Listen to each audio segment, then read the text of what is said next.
અભય થઈને નિષ્પક્ષતાથી નિરપેક્ષ રીતે વાસ્તવિકતાનો અરીસો રૂપી સચોટ માહિતી લાવતો સત્યની સાથે અભય ટાઈમ્સ।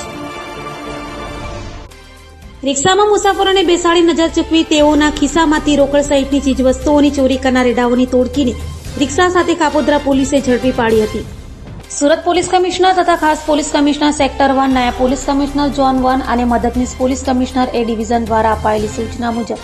કાપોદ્રા PIMR સોલંકીના આદેશથી PSI AL પંડ્યાની ટીમ પેટ્રોલિંગમાં હતી ત્યારે ASI પંકજ તથા અનાર્મ લોકરક્ષક અર્જુનસિંહની બાતમીના આધારે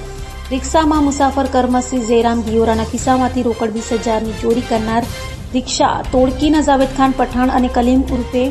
કલ્લુ શેખને કાપોદ્રા પોલીસે ઝડપી પાડ્યા હતા અને તેઓ પાસેથી રોકડ 13,000 તથા રિક્ષા કબજે કરી હતી જ્યારે તેઓનો એક